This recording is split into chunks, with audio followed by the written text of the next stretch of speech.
seu coração para a gente fazer uma oração a São Miguel Arcanjo. São Miguel Arcanjo, defendei-nos no combate, sede nosso refúgio contra as maldades e as ciladas do demônio. Ordene-lhe Deus, instantemente vos pedimos, e vós, príncipe da milícia celeste, pela virtude divina, precipitai o inferno a Satanás e a todos os espíritos malignos que andam pelo mundo para perderem as almas. Assim seja. Amém. São Miguel, São Gabriel e São Rafael, rogai por nós. Queridos amigos e queridos futuros amigos, né? A partir de hoje, né? Alguns nós nos conhecemos e hoje, a partir de hoje, alguns nós nos tornaremos amigos. Pela graça do bom Deus que nos une, quando nós nos encontrarmos nas ruas, né? Nas missas, nos encontros e nos grupos de oração que acontecerem, se Deus quiser, poder estar participando com a minha esposa. Para mim é muito importante estar aqui com vocês hoje e poder passar essa mensagem dentro desse seminário. Falar sobre o amor de Deus é muito bom, mas falar sobre o pecado, que é o meu tema, é muito importante, para que eu possa entender e compreender o quanto Deus me ama e o quanto tempo muitos de nós, quando entendermos o que realmente é o pecado, o quanto que realmente Deus nos ama, porque quando Ele nos resgata, quando Ele nos perdoa, quando Ele nos traz de volta, a gente pode entender a dimensão do que significa Deus é amor, do que significa o amor de Deus para conosco. Amém? Eu quero, não é no meu nome, né? Graças a Deus é no nome de Deus. Eu tenho a certeza no meu coração, porque eu já estou sentindo na minha carne, que para muitos de nós que estamos aqui hoje, Deus vai tocar no coração e vai libertar de pecados. Não é porque nós somos melhores do que ninguém, é porque na vida de cada um Deus tem uma obra. E aqueles que estiverem com o coração aberto nessa tarde, Deus vai visitar o seu coração, vai fazer você entender a dimensão do seu pecado, da sua fraqueza, e Deus te dará essa força para lutar. Amém? Eu esqueci de me apresentar, né? Então, apesar de ser o Cacá, eu sou o Carlos André, que tenho 36 anos, a metade dele, 18 anos, é que eu estou caminhando com Cristo, né? Eu conheci Jesus com 17 para 18 anos, em 96. Sou casado com a Ticiane, há 5 anos, completei ontem, 5 anos com ela. Eu tenho o Davi de 4 anos e a Alice de 8 meses, que está lá no colo da Wendy, né? E é uma alegria enorme poder estar aqui com vocês, mas também é uma responsabilidade, porque ninguém veio aqui hoje porque não tinha o que fazer em casa, correto? Nós viemos aqui para beber da palavra de Deus. Então eu quero começar falando com você, lendo. Eu vou ler um pouquinho e vou falar um pouquinho, tá bom? Ao recordarmos sobre o amor de Deus, que é tão imenso e perfeito pelo homem, alguns questionamentos nos surgem. Por que vivemos no plano? Por que não vivemos no plano de amor de Deus? Por que das guerras, das injustiças, das calamidades, da fome, da doença e da morte? Essas perguntas todos nós queremos saber as respostas, não é? Por que de tantas guerras? Por que de tantas mortes? E porque muitas vezes parece que só as pessoas boas que morrem, né? E muitas vezes parece que ainda morrem de morte mais sofrida ainda, em uma doença que define a pessoa, né? Parece que para que as pessoas que são boas, as coisas são ruins, e para as pessoas que são ruins, as coisas são boas. Não é verdade? Para bem compreendermos essas respostas, é necessário compreender e aprender o que a Escritura nos diz sobre a origem do pecado. Então, sobre a origem do pecado, ela iniciou com um anjo, não é isso? Que nós bem sabemos que é Lúcifer, né? Que após esse desentendimento, né? Essa briga com Deus, ele deixa de ser Lúcifer, que significa luz, né? Toda luz, e passa a ser chamado de diversos nomes, né? De diabo, né? De demônio, do divisor. E aonde que a gente encontra essa passagem, aonde Deus vai falar dele, aonde a palavra vai falar de Lúcifer, né? Lá nós encontrando a passagem falando sobre ele, existem 7 passagens que falam sobre Lúcifer, mas a gente só vai pegar 2, e você nem precisa abrir a Bíblia no momento certo para falar qual é a passagem que você vai pegar a Bíblia para a gente ler junto, tá bom? Lá em Ezequiel 28, no versículo 13, diz assim: eras um querubim protetor, colocado sobre a montanha santa de Deus. Em Isaías 14, no versículo 13, diz assim: tu dizias, escalarei os céus e erigirei meu trono acima das estrelas, assentar-me-ei no monte da Assembleia, no extremo norte, subirei sobre as nuvens mais altas e me tornarei igual ao Altíssimo. Então, lá em Isaías 28, no versículo 3, nós já sabemos que Lúcifer, ele era um querubim. Deus fez os anjos com as suas hierarquias, e um dentre eles, Deus os fez privilegiado com um grande cargo e poder. O seu nome era Toda Luz, né? Ou seja, Lúcifer.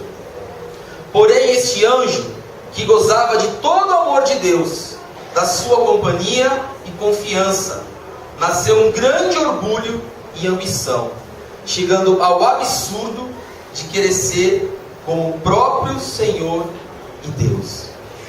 Então, quando Deus, quis fazer Lúcifer, quis criar Lúcifer, ele fez ele pensando num grande querubim, e fez ele, e deu o nome a ele de Lúcifer, que é toda a luz. Porém, esse anjo, ele se encheu de orgulho, e vai dizer a palavra lá em Isaías que ele quis ser igual ao Altíssimo. Toda vez que a palavra fala no monte, quando as pessoas que subiam ao monte para rezar, os profetas, Jesus subia ao monte para rezar, porque o monte, lá no alto, tem um significado, que quanto mais alto, num morro, num monte, você está mais perto de Deus. Então Lúcifer queria estar lá no monte, e queria ser mais alto, o mais alto possível, e ele queria se igualar a Deus.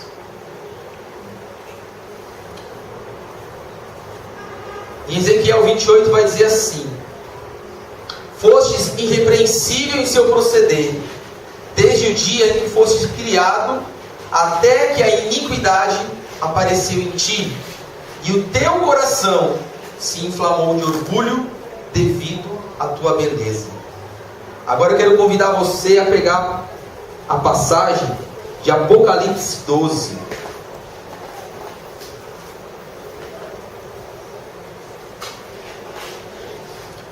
É uma passagem que vai falar da luta de São Miguel,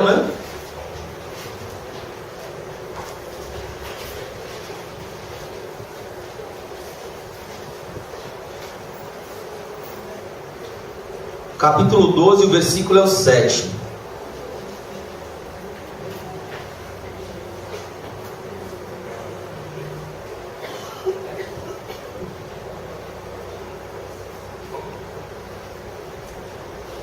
Por essa desobediência e rebeldia para com Deus, Deus condena, pela sua justiça, a Lúcifer e seus adeptos, a perdição e o afastamento divino com ele.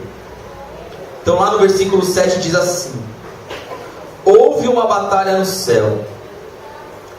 Miguel e seus anjos tiveram de combater o dragão.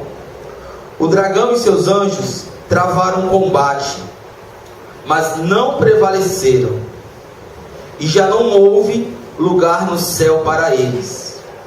Foi então precipitado o dragão,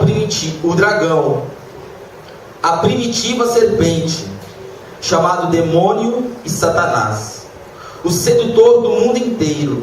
Foi precipitado à terra, e com ele todos os seus anjos. Então, quando Satanás ele é expulso do céu, ele ainda consegue arrastar outros anjos com ele. E o homem, né? Aonde que o homem entra nisso?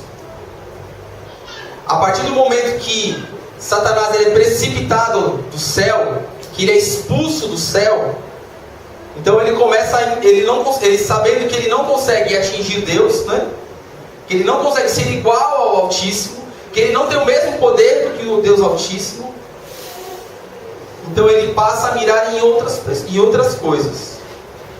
E ele sabe que a coisa mais preciosa, que a criatura, né, mais preciosa que Deus criou, somos nós.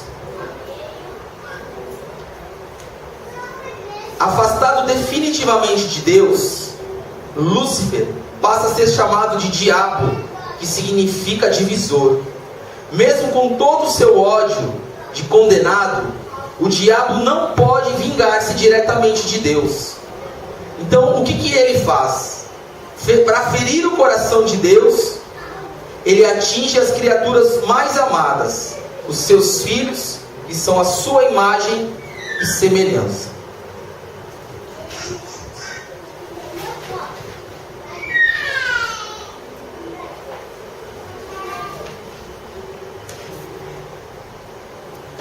A situação do homem antes do pecado. Lá em Gênesis vai dizer assim: o Senhor Deus chamou o homem e colocou no jardim do Éden para cultivar e guardar. Deu-lhe este preceito: poderás comer do fruto de todas as árvores do jardim, mas não comas da árvore da ciência do bem e do mal, porque o dia que dela comerdes, morrerá indubitavelmente. Quando a gente lê essa passagem, a gente sente uma profunda raiva de Adão e Eva, né? Porque se a gente imaginar um cenário do paraíso, né, de todas as árvores que existiam no paraíso, de todas as árvores que existiam lá no jardim do Éden, Adão e Eva poderiam comer de todas as árvores. Todas. Deus só pediu para que eles não comessem de uma. A gente pode ficar com raiva deles, porque é por causa deles que hoje nós estamos aqui, passando as dificuldades, as penúrias, as doenças, as mortes, as dores. Só que o mesmo peso que é colocado sobre Satanás, a mesma condenação que é colocada sobre Satanás, não pode ser colocada sobre Adão e Eva. Porque o pecado no coração de Lúcifer, ele foi gerado, ele foi criado, ele foi concebido. Ele é o pai da mentira. A partir do momento que o diabo foi expulso, então ele passou também a ter um outro título, que é o sedutor. E a obra que hoje ele faz em nós, que ele tenta fazer em nós, em nos seduzir, em nos arrastar, em nos destruir a nossa família, as pessoas que amamos, né? De levar os nossos jovens às drogas, à prostituição. Essa sedução que hoje acontece nas nossas vidas, começou lá com Adão e Eva. Então, ele foi seduzir Adão e Eva. E ele foi colocar coisas, né? Ele foi semear coisas no coração de Adão e Eva. E ele vai soprar no coração de Eva que eles poderiam, se eles poderiam comer do fruto, né, da ciência do bem e do mal. E Eva vai falar que não, que eles poderiam comer o fruto de todas as árvores. Eles só não poderiam comer daquela. E aí Satanás vai dizer para eles: não, Deus não quer que você coma daquelas árvores, porque a Eva vai dizer para Lúcifer, né, que se eles comessem aquele fruto, eles iam morrer. E aí Satanás vai seduzir eles e vai fazer uma subproposta, né, uma proposta subliminar, quer dizer. E vai dizer para eles, né, não é isso, vocês não vão morrer. Mas Deus sabe que se vocês comerem do fruto da ciência do bem e do mal, conhecedores do bem e do mal, vocês serão iguais a Ele. Se vocês comerem, vocês serão como deuses. E aí Eva se sente seduzida e experimenta. E oferece esse mesmo fruto a Adão, que também experimenta. Então, o peso, para o diabo e os seus adeptos, todos os anjos que foram precipitados do céu, para eles não existe perdão. Primeiro porque eles não querem o perdão. Os anjos são infinitamente mais inteligentes do que nós. Então eles sabem que a proposta deles de se rebelarem contra Deus era irrevogável. Então quando eles se revoltam contra Deus, se rebelam contra Deus, eles sabiam que não tinha volta. Adão e Eva, eles não tinham essa consciência. Então, o mesmo castigo que é dado a Satanás não pode ser dado a Adão e Eva. Porém, Deus é justiça, não é? Nós aprendemos na semana passada que Deus é amor, mas também Deus é justiça. E o ato de desobediência de Adão e Eva não poderia passar em branco. Deus não poderia passar a mão na cabeça deles, porque foi um pecado grave, porque eles também desejaram ser como deuses. E todo pecado tem uma consequência, não é isso? E são essas consequências que nós vamos aprender. As consequências do pecado. O pecado do homem adveio com uma série de consequências. Aquela harmonia que foi sonhada por Deus para a sua amada criatura foi rompida, pois ordenava todas as coisas criadas para o homem. Todo o universo se harmonizava e se geria em seu poder.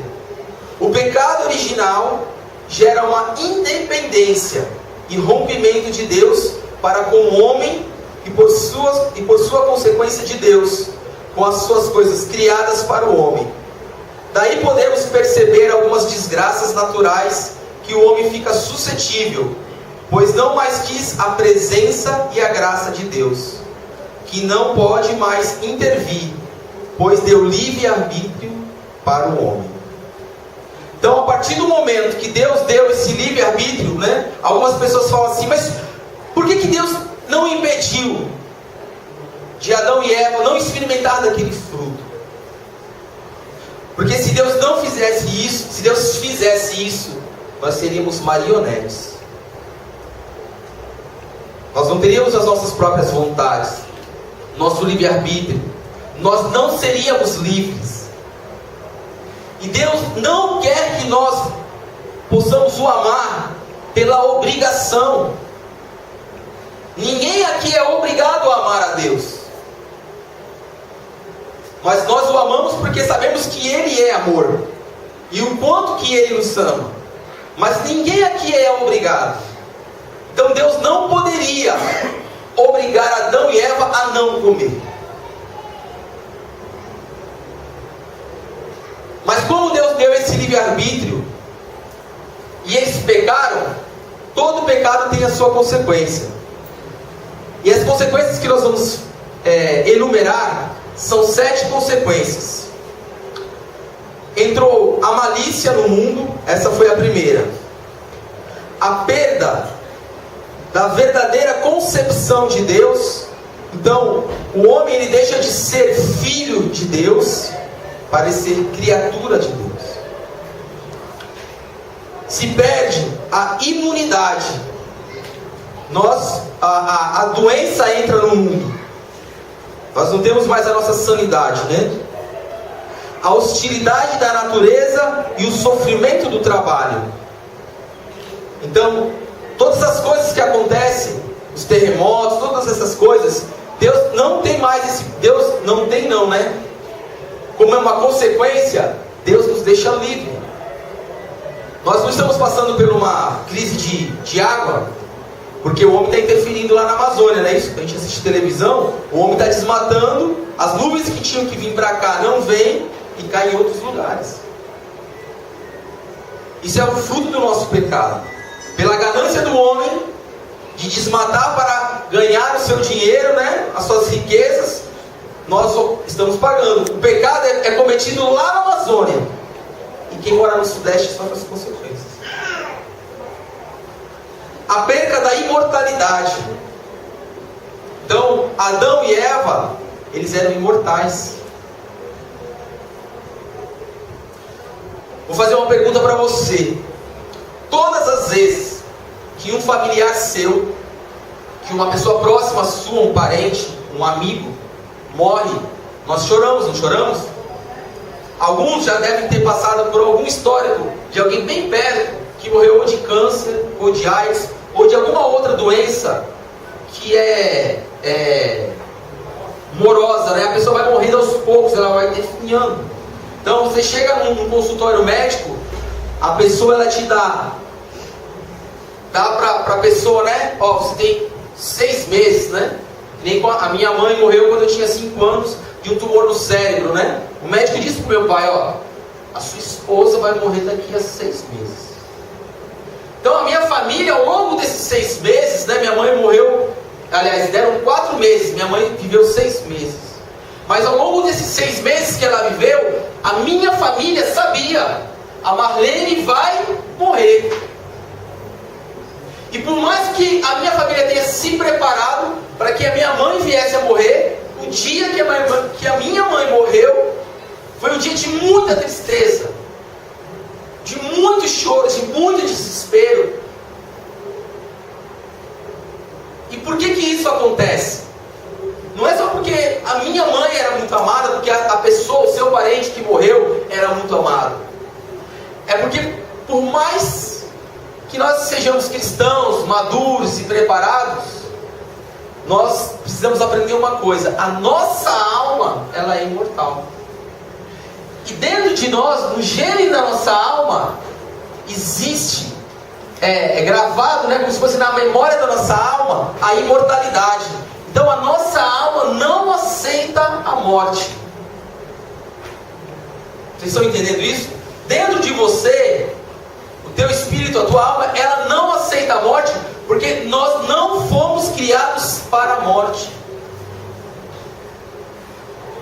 Então, por mais que você se prepare, por mais que você tente demonstrar maturidade, ainda os homens, né, os mais se achando os durões, às vezes não choram, né? Meu pai não chorou no enterro da minha mãe. Eu lembro nitidamente. Mas só eu sei, e as minhas irmãs sabem quanto que aquele homem sofreu. Porque nós não fomos criados. Então, como a morte entrou no mundo, nós não conseguimos aceitar. E ainda que a gente até dá alguns exemplos, né? Uma mãe pode ter 5 filhos, 6 filhos. Se morrer um, parece que acabou o mundo para aquela mãe. Parece que os outros 5 naquele momento não existem, porque perder aquele é uma parte dela. Eu namorei uma moça que o irmão dela tinha sido assassinado, né? E ela falou assim para mim: Cacá, a minha mãe, eram 2 mulheres e esse rapaz, né? Ela falou assim: nós éramos em 3 irmãos, mas depois da morte do meu irmão, a minha mãe nunca mais foi a mesma. Então, para uma mãe, só quem é mãe, né? Aí os pais também, não vou denegrir a minha classe, né? Nós sabemos, né? O quanto que dói perder um filho. O quanto que a gente quer dar a vida, né? Só de machucar o bracinho, o pezinho, a gente já quer estar no lugar deles, quer sofrer por eles. Porque nós não queremos perder. E a morte, ela é uma consequência, ela é um fruto, né? Um mau fruto, uma consequência do pecado original. A perda da semelhança. O homem, ele é a imagem e a semelhança de Deus. Nós somos semelhantes a Deus. sabemos amar como Deus ama. Nós queremos amar como Deus ama. Mas o fato de nós termos perdido a identidade de sermos filhos de Deus, muitas vezes o nosso amor, ele não é puro. O nosso amor, ele é interesseiro. O nosso amor, ele tem um segundo plano. Ele não é puro como o amor de Deus. Nós amamos até um certo limite, não é isso? Aquele ser casado até que a morte nos separe, hoje não é uma realidade mais no nosso mundo. É estar com a pessoa até a hora que eu me encher dela, né? Porque é o interesse que eu tenho na pessoa. Naquele filme que vocês devem ter assistido, um filme muito comentado agora recentemente, Deus Não Está Morto. Vocês assistiram? A maioria de vocês deve ter assistido, né? Tem aquela personagem que ela descobre que ela tem câncer, não é isso?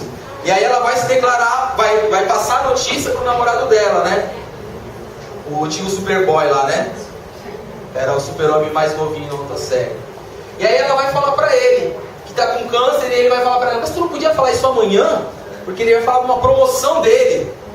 Ela fala assim: meu, você não tá entendendo, eu vou morrer. Ele fala assim: mas aí o problema é seu. Como o problema é seu? Mas você não me ama? Ele disse: não, eu nunca te amei. Mas você me falou. Isso é muito inocente. Nós sabemos que você era a executiva perfeita e eu um executivo promissor.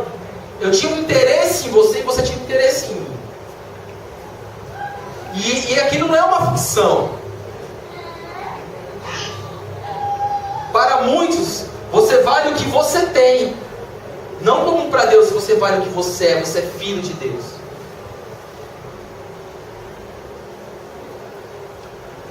E o último, né? É a excomunhão da presença de Deus. As portas do céu se fecham para a raça humana. Lá em Gênesis 3, né, vai dizer assim: o Senhor Deus expulsou-os do jardim do Éden. A consequência mais grave foi esta: o homem perdeu a sua comunhão com Deus. E por isso, longe do doador dos dons, ficou sem eles, como vimos acima. E finalizando, o pecado original. Dizemos que Adão e Eva foram os nossos primeiros pais. Isso porque eles foram as matrizes, os primeiros tipos da raça humana. Nessa condição, o pecado por eles cometido tinha o poder de se alastrar por toda a humanidade, de manchar toda a humanidade. O pecado das origens propagou-se a toda a criatura humana. Vale a pena dizer que uma criança recém-nascida é ferida também pelo pecado original, mesmo sem ainda ter cometido esse pecado. Tal criança já tem uma propensão, uma tendência ao pecado, que é chamado de concupiscência da carne. Quero convidar você... Não pega não, a gente vai pegar a última passagem. Em Romanos 5:12 diz assim: por isso, como por um só homem entrou o pecado no mundo, e por esse pecado a morte, assim também a morte passou a todo o gênero humano, porque todos pecaram. E mais acima, no versículo 14, vai dizer assim: reinou a morte, mesmo sobre aqueles que não pecaram, a imitação da transgressão de Adão.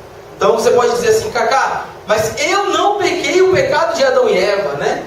Eu não estava lá. Alguns até pode ter uma idade avançada aqui, né? Mas a gente não acredita que você estava lá, né? Não estou entregando ninguém, né? Então como é que eu posso, né, pagar por um pecado que eu não estava lá? Mas é um pecado que nós sofremos as consequências dele. O homem não é capaz de limpar-se. Não, desculpa. O Romanos 7, de 19 a 20 diz assim, que é uma passagem bem conhecida, que o apóstolo Paulo vai dizer assim: eu não faço o bem que eu quero, mas o mal que eu não quero. Ora, se faço o que não quero, já não sou eu quem faço, mas sim o pecado que em mim habita. Quantos de nós não vivemos essa realidade, não é verdade? De querer fazer o bem que eu quero, mas eu não consigo fazer. Mas nós sabemos o mal que não devemos fazer, fazemos. Não é assim? Nós cometemos e quando vamos deitar, a gente fica conversando com a gente mesmo e se admirando com o que nós somos capazes de fazer. As maldades, principalmente com as pessoas que nós amamos. Às vezes a gente para e pensa, cara, como eu pude fazer isso com a minha esposa? Como eu pude falar aquela frase para minha esposa, para o meu esposo? Como eu pude tomar aquela decisão? Como eu pude magoar? Como que eu pude? Aí olha só como nós somos. A gente se analisa, a gente se condena, né? A gente faz um tribunal, né? Onde você é o réu, o acusador e o juiz. E aí você dá a sentença, você tem a certeza que você errou, mas você não consegue ir lá pedir perdão. E você e eu, né? Nós arrastamos aquilo durante esses dias. Eu fiz uma formação na Pantocrator no mês de agosto, que foi sobre uma formação de homens, né? E aí eles dão lá os tipos dos homens, e aí eles vão dizendo, né, que nós homens agimos muitas vezes como os homens, homem da caverna, né? Que quando nós brigamos com a nossa esposa, discutimos, nós damos um castigo para elas. Nós tiramos o privilégio delas de falar com a gente. A gente fecha a cara e elas não vão ter mais, né, o privilégio de falar com a gente. E aí a gente se fecha. E aí a gente fica uma semana sem falar, um mês sem se falar, porque eu sou poderoso, eu sou o homem da casa e eu vou falar com ela quando eu quiser. Cara, como nós somos trouxas, né? Isso é uma atitude do homem. Isso, vou falar essa frase, essa palavra. Isso é uma maricagem do homem. Isso é uma imaturidade do homem. Mas é uma concupiscência que nós temos, é uma tendência que nós temos. E isso é até o mais leve, né? Porque a concupiscência mesmo é aquilo que nos arrasta, aquilo que nos leva a trair a nossa esposa, seja fisicamente, seja mentalmente, né? Seja nos nossos pensamentos, e das esposas também. São as mentiras que entram dentro da nossa casa, as maldades que entram dentro da nossa casa. Essas concupiscências são as más paixões, elas nos arrastam literalmente. Nós nos sentimos sem força, levados por uma enxurrada. Irmão, isso acontece porque o pecado entrou no mundo. Nós sofremos isso porque o pecado entrou no mundo. E muitas vezes nós temos a raiva de nós mesmos, nós temos a raiva da nossa esposa, do nosso esposo. Irmão, eu digo isso, eu sou um menino, né? Eu sou um bebê de casal, né? Eu não tenho nada para formar vocês como um casal. Mas eu digo, né? Como nós somos crianças, de permitir que essas coisas entrem dentro do nosso casamento. Arruinamos o nosso casamento. Ferimos as pessoas que amamos. Permitimos que o diabo entre dentro da nossa casa, durma conosco, entre eu e a minha esposa. Quanto tempo perdido! Muitas vezes a gente vai colocar dos 365 dias do ano. Você muitas vezes ficou mais do que a metade do ano sem falar com a sua esposa, sem ter uma intimidade com a sua esposa, ou uma intimidade com o seu esposo, porque agora eu vou castigar ele. Sem dar carinho, porque agora eu vou castigar ele, porque agora eu vou castigar ela. Mas não é isso que nós aprendemos, não é isso que nós vivenciamos. E por que nós colocamos essas coisas em prática? Se não é o que aprendemos, se não é o que testemunhamos da boca para fora, então a gente precisa viver isso no nosso coração e lutar para que isso aconteça. E eu vou dar uma triste notícia para você, que eu já estou dando várias tristes notícias, né? Você é um fraco. Eu estou falando de mim, mas é que eu quero deixar vocês muito mal, entendeu? Então vocês são fracos. Vocês não têm força nenhuma contra a concupiscência que arrasta vocês. Porque vocês não são Deus. Vocês não têm o poder. Vocês podem ter a iniciativa, o desejo, o querer, o lutar, né? Está dentro de você. Eu quero mudar a minha história. Eu quero abandonar a minha vida de pecado. Quando a gente enxerga um dependente químico, eu lido, né? Por muitos anos, já há uns 8 anos aí que eu estou aprendendo a lidar com um dependente químico. Eu tenho um amigo meu, que eu estou acompanhando ele há 3 anos. Em 3 meses ele tinha 40 mil reais da conta, ele torrou. Os outros, ele fez um empréstimo de 10 mil para ele poder pagar a casa de recuperação. Ele saiu e já voltou nesse espaço de 3 anos em 5 comunidades. A última vez que ele saiu, ele falou: nunca mais eu vou usar droga. Mas ele precisa fazer um ritual de usar droga. Então ele não usa cocaína, mas ele tem que todos os dias cheirar, aspirar maisena. A compulsividade de fazer o ritual de cheirar a cocaína é tão grande dentro do cérebro dele que ele não consegue não cheirar. É um fraco. Diante daquela situação, ele é um fraco.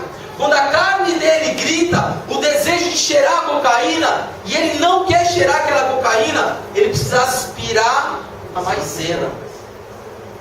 Houve uma semana que a mãe dele escondeu a maisena. Ele cheirou cocaína, ele cheirou farinha. O que ele via, ele queria cheirar, porque ele precisa viver dentro dele esse ritual. Aí você põe a mão na sua cabeça e você pensa: como um ser humano consegue se tornar escravo? Consegue se tornar um dependente químico? Você vê literalmente o quanto que nós somos fracos, o quanto que nós não temos força. E sem Deus, longe de Deus, longe desse amor, nós não conseguimos. Eu preciso que você saia daqui tendo essa consciência. Longe de Deus, você não é nada. Longe de Deus, nós só somos pecado. Longe de Deus, nós somos adúlteros. Longe de Deus, nós somos mentirosos. Longe de Deus, nós morremos. Longe de Deus, nós adquirimos enfermidades. Quantos de nós não conhecemos ou não somos a pessoa que tem depressão? E que depois que tivemos um contato íntimo com Deus, ou um encontro pessoal com Deus, nos tornamos uma nova pessoa, e já não precisamos tomar medicamentos, ou não precisamos tanto de tomar medicamentos ou acompanhamento psicológico, porque aquilo que era impossível a mim, Deus fez. Quando Deus habitou em mim. Amém? Quero convidar você a fechar os seus olhos. Aliás, eu preciso deixar você então o último versículo. Abre no Salmo. E aí a gente vai fechar os nossos olhos. Salmo 48 é o versículo 8 a 10. O homem, ele não é capaz de se limpar do pecado original. Ele não consegue reassumir essa intimidade com Deus. Sozinho, nós não conseguimos. E olha o que diz nesse Salmo 48, no versículo 8. Mas nenhum homem a si mesmo pode salvar-se, nem pagar a Deus o seu resgate. Caríssimo é o preço da sua alma. Jamais conseguirá prolongar indefinidamente a vida e escapar da morte. Querido, nenhum homem, o mais santo, o mais bonzinho, aquela mulher mais penitente, ela não tem a capacidade e e o poder para se salvar. Porque nenhum homem pode salvar a si mesmo. E nenhum homem tem o poder de escapar da morte. Se vocês entenderem isso, ao saírem daqui nessa noite, muitas coisas vão mudar na vida de vocês. Existe uma frase de uma banda, que ela já foi muito mais, ela é jovem, né? Mas ela já foi mais radical. Eu ainda gosto dessa banda, mas eu já não uso, já não são todas as letras que me cativam, né? Mas a primeira formação dela, que é a banda Rosa de Saron, ela tem o segundo CD dela, uma música chamada A Chance. E existe uma frase dentro dessa música que ela diz assim: só há uma chance para viver.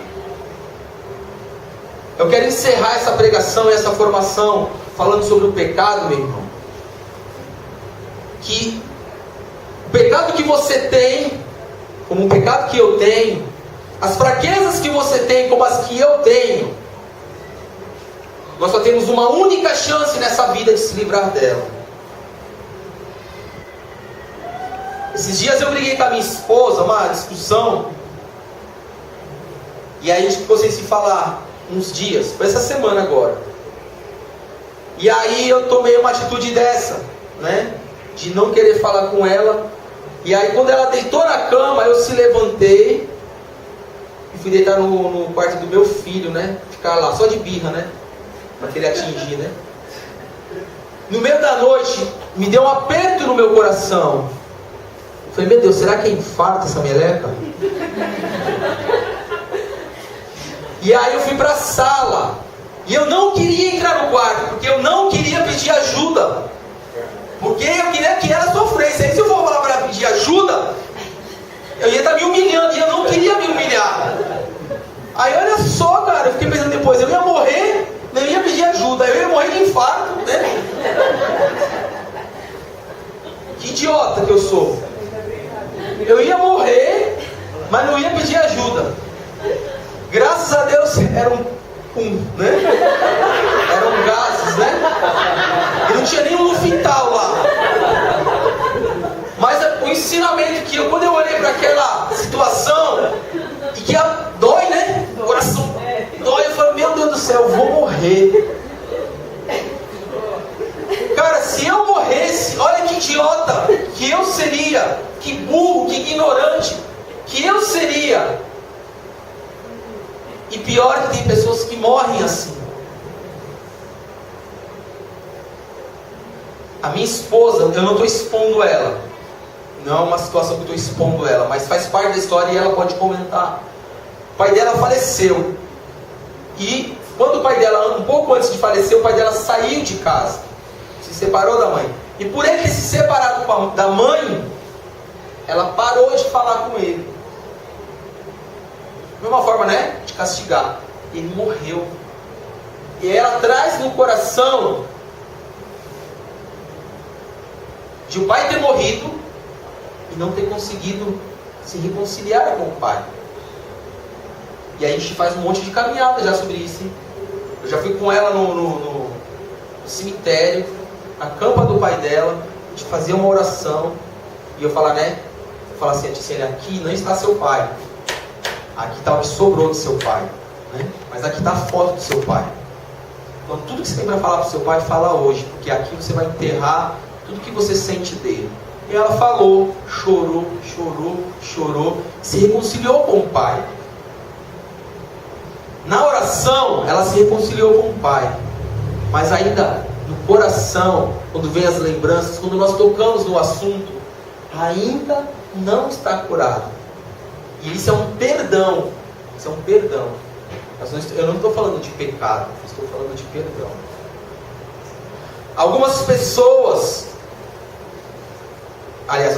não. Existem pessoas que morrem sem se reconciliar com Deus. O pai da Ticiane se morreu sem se reconciliar com ela. Que você saia dessa noite daqui e volte para sua casa e se reconcilie com Deus. Porque talvez você se deite hoje e não levante. levante amanhã. O Eduardo, que é pai o Eduardo que nós conhecemos, carequinha, da São José, uma vez ele foi pregar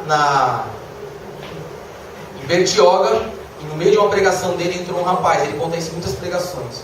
O cara se ajoelhou no meio da pregação dele e pediu para que Deus perdoasse dele, porque ele era traficante e que tinha gasto todo o dinheiro que os caras estavam caçando ele, que iam matar. E aí ele parou a pregação e falou assim: você renuncia ao seu pecado, você aceita Deus como seu único Senhor, e fez ali a conversão do cara pregando. O cara saiu dali e foi morto. Se o que ele falou diante do Eduardo foi verdadeiro, é o bom ladrão.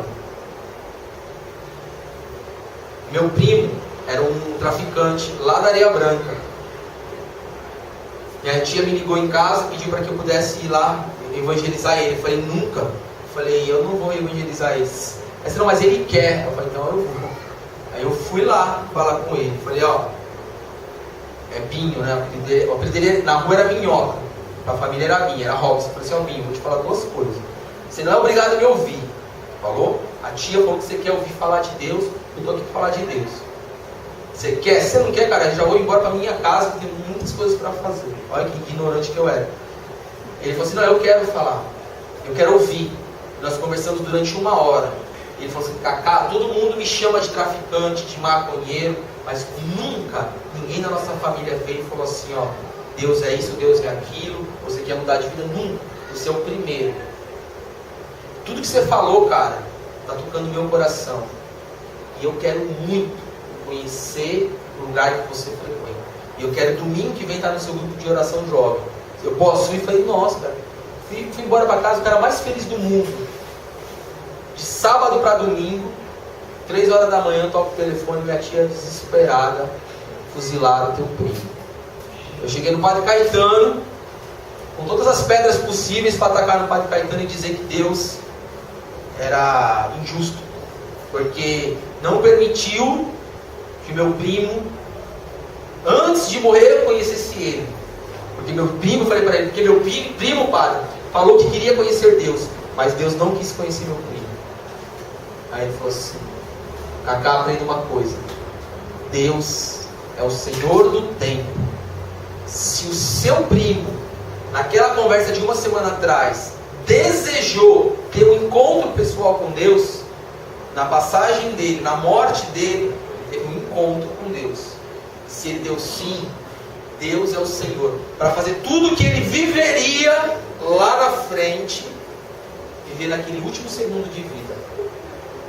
Porque Deus chegou 1 semana antes, as consequências do pecado 1 semana depois, mas ele não teve a possibilidade de desfrutar a vida nova em Cristo.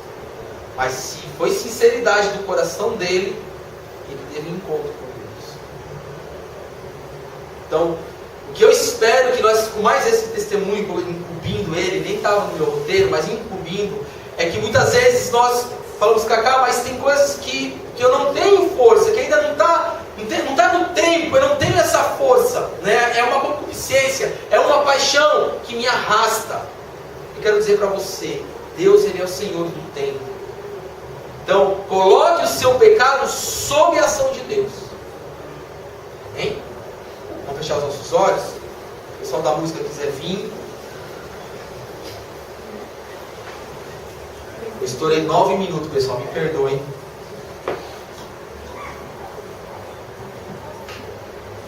Feche os seus olhos, inclina a cabeça.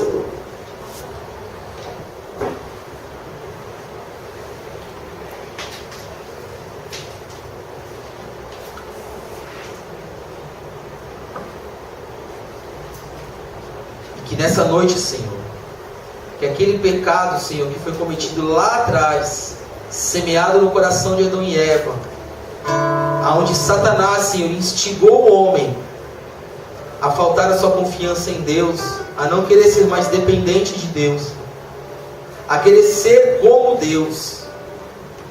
Senhor, eu te peço hoje, nessa noite, sobre a nossa vida, sobre a vida de cada um que está aqui, sobre cada casal, Senhor, que hoje vive de uma forma, Senhor, que não te agrada, vícios,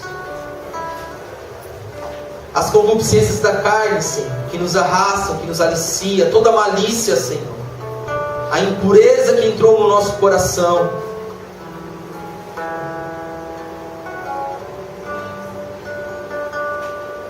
as doenças, Senhor, que nos maltratam, as dores da morte, Senhor, de saber que não somos mais, Senhor, imortais, mas que sofremos por causa disso, Senhor. A perca da filiação, Senhor, sermos tratados como criatura e não como filho. A separação de Deus, Senhor. A perca, Senhor, dos nossos dons que tínhamos, Senhor, os nossos primeiros pais. E por causa do pecado, Senhor, já não temos, Senhor. Toda a herança maldita, Senhor. Toda a concupiscência, Senhor, tudo que nos leva a pecar. Nessa noite, Senhor, nós queremos te pedir, nos dá consciência, Senhor. Todas as consequências dos nossos pecados, Senhor, nessa noite. Nos dá uma maturidade, Senhor, divina, espiritual. Uma consciência, Senhor, que eu desejo do íntimo do meu coração abandonar o meu pecado, as minhas paixões. Eu quero submeter, Senhor, as minhas paixões. Eu quero enumerar, Senhor, os pecados da minha sexualidade. Eu quero te apresentar, Senhor, todas as fraquezas que eu tenho como homem, todas as fraquezas que eu tenho como mulher, todas as fraquezas que eu tenho como solteiro, como namorado, como noivo, como viúvo, como viúva. Senhor meu Deus, eu quero te apresentar, Senhor. Porque hoje eu recebi essa notícia, que sozinho eu não posso me salvar. Então quem irá me salvar, Senhor? Quem me livrará do pecado, Senhor? Quem me livrará da morte, Senhor? Quem me salvará, Senhor? Senhor, eu preciso saber dessas respostas, Senhor. Eu quero me encontrar com uma pessoa que tem essas respostas, Senhor. Porque hoje eu não quero mais, Senhor, viver uma vida de pecado. Porque hoje eu quero abandonar o meu pecado. E principalmente aqueles pecados, Senhor, que ainda me dominam, que me acorrentam. E hoje, na autoridade do Teu nome, Senhor, pela força desse grupo de oração, pela força da Mãe Igreja, hoje, eu quero te dizer que eu submeto os meus pecados, as minhas paixões, Senhor. E eu vos peço, Senhor, nessa noite, que eu quero romper com esse pecado.